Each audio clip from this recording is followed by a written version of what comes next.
There was a day, mark it down, when Lamar Jackson's loudest critics had to stop, sit down, and reconsider everything they ever said about the man. The narrative, the slander, the postseason doubts, all of it started to crumble. Because when someone like Nick Wright, the same voice who's built entire segments around questioning Lamar's legitimacy as a top-tier quarterback, decides to elevate Jackson to the top of his own Mahomes mountain. Yeah, that's not just a shift, it's a moment. A moment that says Lamar Jackson isn't knocking on the door of greatness. He's already walked through it and is sitting comfortably in the living room. Let's backtrack for a second. If you followed Nick Wright, you know the guy bleeds Kansas City red.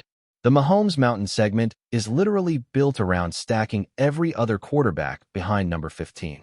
But then came that Tuesday. A rare moment of clarity from the national media.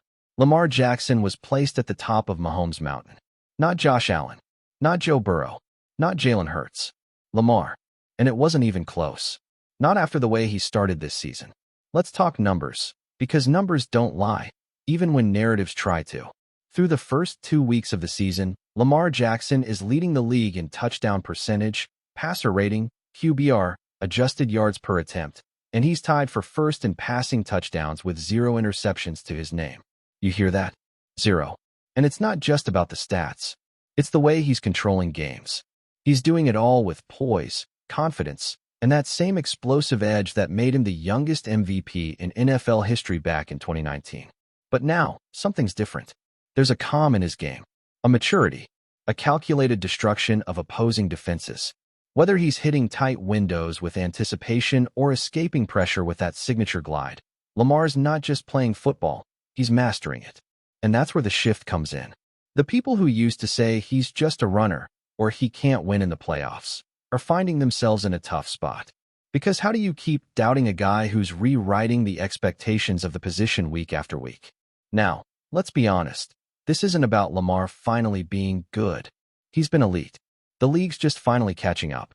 And even the harshest voices, like Nick Wright, are being forced to admit it. But here's the thing. Was it real praise or just a clever setup for Week 4?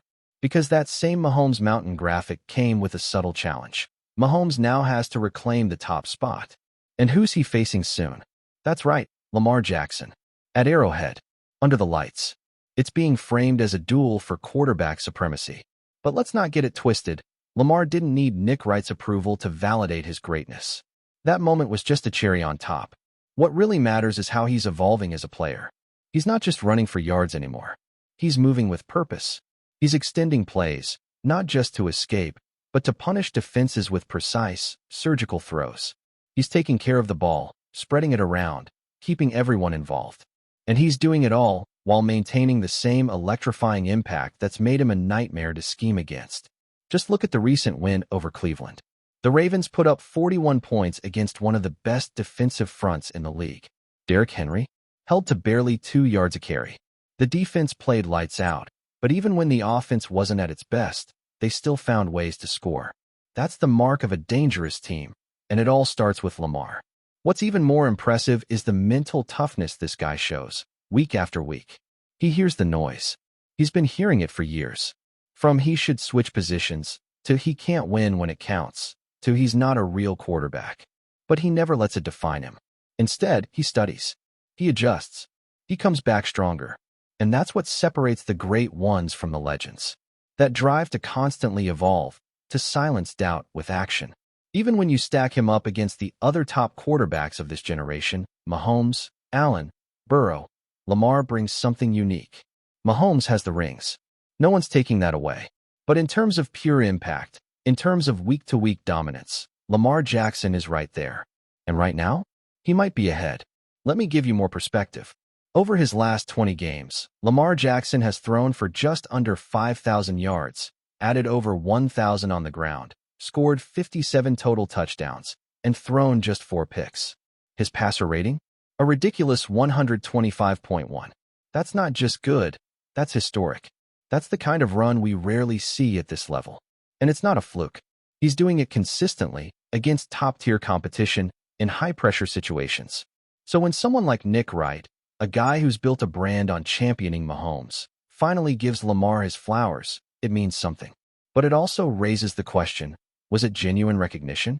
or just the setup for another storyline heading into a primetime clash. Because you can bet, if Mahomes goes off in Week 4, the headlines will read, "Mahomes reclaims his crown." And suddenly, all that praise for Lamar gets walked back. That's how the media works. But for Lamar, it doesn't matter. He's not playing for graphics or segments or talking heads. He's playing for wins, for respect, for that long-term legacy. And whether the media wants to admit it or not, he's already one of the best to ever do it. The postseason run is coming. The moment where he shakes off that last narrative and completes the full arc of his greatness. It's not a matter of if, it's just when. And don't forget, the Ravens' schedule is no cakewalk. After Detroit, it's Kansas City. And we already saw how Detroit tried to sneak in a move by signing Malik Cunningham to the practice squad, clearly hoping to get some insight or at least a look-alike version of Lamar in practice. But let's be real. There's only one Lamar Jackson. You can't replicate his speed, his instincts, his feel for the game. Signing a mobile quarterback who used to be a Raven doesn't mean you're ready for Lamar. That's not how this works. And even if you tried to steal signs or tendencies, the truth is simple. Once the game starts, once that clock hits 0 and the pads are popping, all that pre-game espionage means nothing. Because Lamar's game can't be solved on paper. You've got to stop him in real time, in motion, when he's making split-second reads and defenders are left grasping at air. And there's not a scout team quarterback alive who can give you that look. So yeah, go ahead. Build a mountain. Put Lamar on top. Try to knock him down. But know this. The days of underestimating him are over. The league knows. The fans know. Even the haters are starting to change their tune. Lamar Jackson has arrived. And he's not leaving anytime soon. While all eyes are on Lamar Jackson's rise to the top, there's another storyline bubbling beneath the surface. And it's all about the Detroit Lions trying to play chess against the Baltimore Ravens. A subtle move that might have gone unnoticed by casual fans, but it caught the attention of anyone who understands how the league works. The Lions went out and signed Malik Cunningham, a former Ravens practice squad member, to their own squad just days before their Monday night showdown against Baltimore. Coincidence? Not even close. Now, on paper, it might seem like a routine depth move. But let's not kid ourselves. This was strategic. Malik Cunningham, the versatile quarterback-turned-receiver from Louisville, who shares more than just a college alma mater with Lamar Jackson, was brought in for one reason: to simulate Lamar in practice, to mimic his movements, his tendencies, his style. The Lions think they're getting an edge by trying to replicate what Lamar brings to the table. But here's the reality. There is no simulation for Lamar Jackson. There's no scout team quarterback in the NFL who can match that mix of speed, elusiveness, and arm talent. You can't clone the way he processes the game. You can't fake that magic when the play breaks down. And even if you had someone close, like Malik Cunningham, who probably picked up a few things from watching Lamar up close, it doesn't matter. Watching greatness is not the same as becoming it. And throwing someone into the practice squad a few days before kickoff? That's not preparation. That's desperation. That's a team trying to find any sliver of intel, any scrap of familiarity that might help them slow Lamar down for a quarter or two. It's clever, sure. But is it effective? History says no.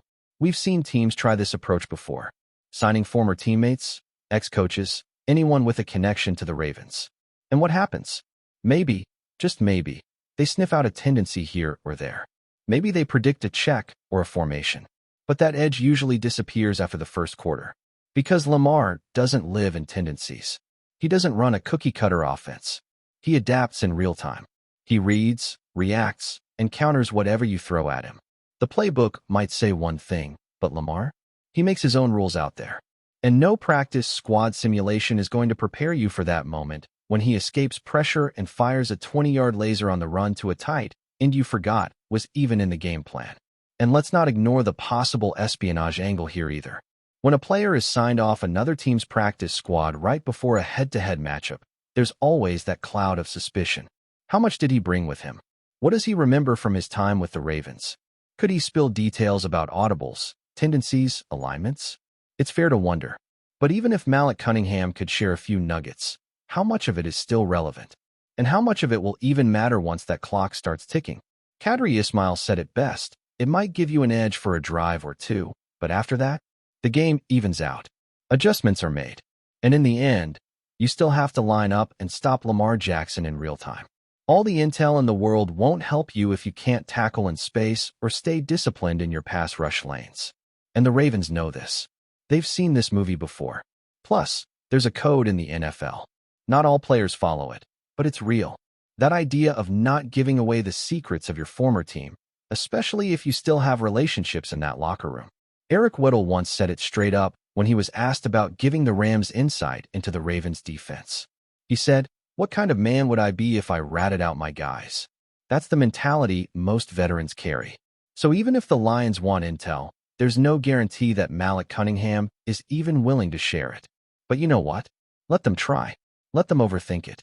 While they're busy drawing up ways to shadow a quarterback they can't replicate, the Ravens are focused on execution, on preparing for a Lions defense that's been good but not great. A unit that might be physical and well-coached, but hasn't faced anyone quite like this version of Lamar. And while they're plugging in Malik to run scout team reps, the Ravens are working through real scenarios, real tempo, real matchups. At the same time, Baltimore's defense will have their own job cut out for them. The Lions aren't pushovers. Jared Goff's been solid. The offensive line is one of the better units in the league, and they've got weapons who can hurt you if you're not careful. But that's where the Ravens' defensive identity kicks in. The aggression, the disguises, the speed. They're built to disrupt timing and make quarterbacks uncomfortable. And if the front seven continues playing like they did against Cleveland, it's going to be a long night for Detroit. Roquan Smith, in particular, is starting to turn heads again. He was under fire after the Buffalo game, no doubt about it. But his bounce-back performance in Week 2 was everything you could ask for. 15 tackles, a scoop and score, energy all over the field. He was the heart of that unit. And when he plays like that, the whole defense feeds off it. But let's go back to Lamar for a second, because this game is more than just another primetime appearance. It's a statement opportunity. The spotlight is on. The nation will be watching. The media that's been flip-flopping on him for years will be tuned in, waiting to either reaffirm their new love or slide back into doubt. And you better believe Lamar knows that. But here's what makes him different. He doesn't care. He's not out to impress them. He's out to win. And when Lamar Jackson is locked in with something to prove, that's when he's most dangerous. The Ravens' offense, even when not firing on all cylinders, still dropped 41 points last week. And that was against a Cleveland defense that many pegged as elite. Now imagine what happens when they start clicking. When the timing is there. When the run game opens up the play action. When the receivers and tight ends find space. And Lamar starts dancing around the pocket like a conductor leading a symphony. Detroit can sign whoever they want. Bring in every mobile quarterback on the market. Study every snap Lamar's taken in the past 2 seasons. But at some point, you have to step on the field and try to stop it. And history says, good luck with that. Because here's the bottom line. Lamar Jackson isn't just playing quarterback. He's redefining it. Every week, he's changing the conversation. And the league is running out of excuses to deny it. He's at the top of Mahomes' mountain for a reason. The only question now is, how long is he staying there? Before we dive in, don't forget to hit that subscribe button and give this video a thumbs up. Your support keeps us bringing you the latest news on the Baltimore Ravens. And hey, drop your take in the comments below. We want to hear from the flock. In what is rapidly becoming the most talked about rumor in the NFL this week, whispers are swirling around Baltimore about Cooper Rush and his potential exit from the Ravens. The quarterback reportedly sent shockwaves through the organization with a statement that left fans and insiders alike scrambling. "I've reached my limit." While details remain scarce, the timing of this revelation could not be more dramatic, coming just as the team is preparing for critical midseason matchups that could define their playoff aspirations. Sources close to the team suggest that tension has been building for months behind closed doors, fueled by mounting pressure in the locker room and growing frustration on the field. Rush, known for his calm demeanor and precise throws, has reportedly been wrestling with a sense that his role within the team has stagnated. Some speculate that the quarterback is eyeing a fresh start elsewhere, a move that could reshape not just his career, but the Ravens' entire offensive strategy. Social media has exploded with speculation. Fans are debating everything from potential suitors to the timing of a possible trade, while insiders hint at a storm of negotiations quietly underway. Could this be a strategic play by Rush to gain leverage? Or is it a genuine cry for change from a player who has finally reached the edge of his patience? Analysts are divided, with some suggesting that the Ravens may face a scramble to secure a reliable backup plan, while others hint that the franchise could pull off a bold move to retain their star under a revised deal. The buzz is palpable. Sports radio hosts, podcasts, and fan forums are all abuzz with rumors and inside info, though few concrete facts have emerged. One thing is clear: Cooper Rush's declaration has injected a dose of drama into Baltimore's season. Whether this is the beginning of a blockbuster trade saga or simply a moment of frustration that will soon pass, the NFL world is watching closely. For now, all eyes remain on Rush, the Ravens front office, and the cryptic words that have set the rumor mill ablaze. That's it for this update. If you enjoyed the video and want to stay in the loop with exclusive news on our Baltimore Ravens, make sure to subscribe and hit that like button. We'd love to hear what the flock thinks. Drop your thoughts in the comments. See you in the next one.